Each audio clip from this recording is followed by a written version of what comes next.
Welcome to the deep dive. Today, we're digging into something I think a lot of creators know all too well. Oh, yeah. What's that?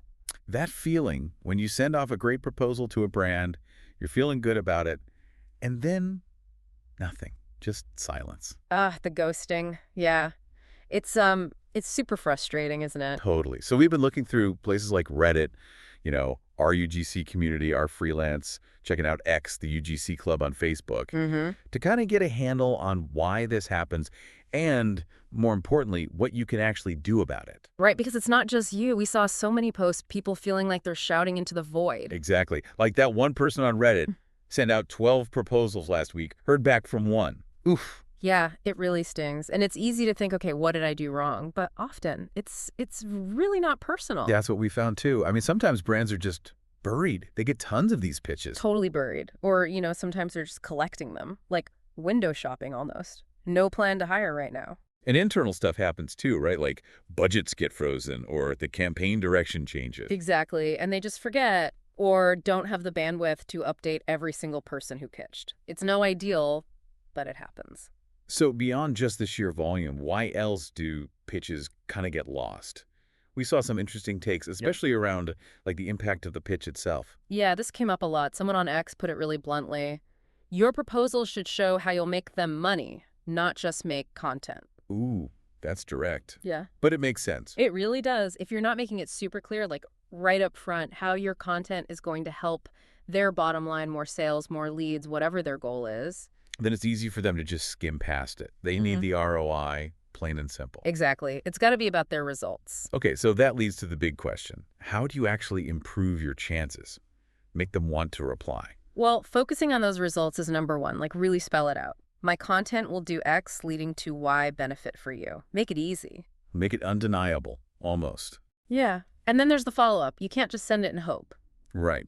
What's the strategy there? We saw talk about like a two-message rule. Sort of, yeah. Yeah. The general idea is send your pitch, wait maybe 3 to 5 days, then send one polite follow-up. Just a quick, hey, checking in. Pretty much. Still interested in this.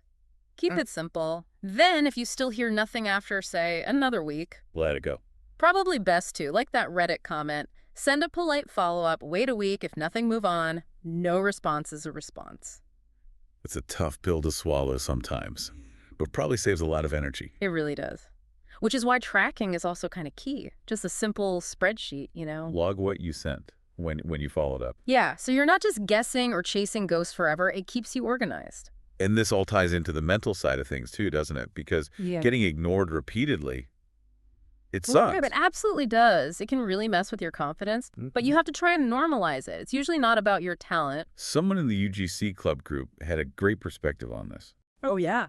They said something like, honestly, I've stopped expecting replies. The brands that care respond fast.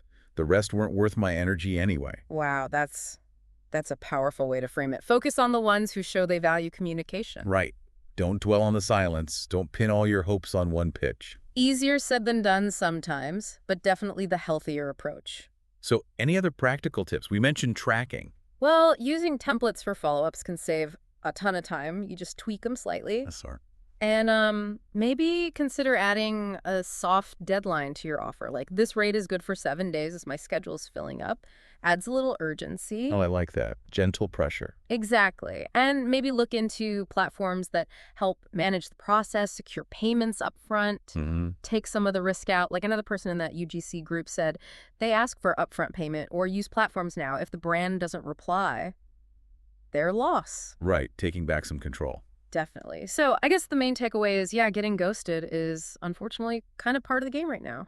But it doesn't mean you're powerless. Not at all. Understand why it might be happening, sharpen your pitch to focus on their results, follow up strategically, but know when to walk away. And protect your own headspace while doing it. You got it. Focus on the value you bring, be professional, and don't be afraid to move on to brands that actually engage. So here's a final thought to chew on. What if you really truly shifted how you frame your proposals? Less, here's my cool content, and way more, here's how it will directly impact your business. Could that fundamentally change how brands respond? And beyond that, what other assumptions are creators making maybe without even realizing it, that might be holding them back. That's a good one. Definitely something to think about. Absolutely. Okay, that's our deep dive for today. Thanks for joining us.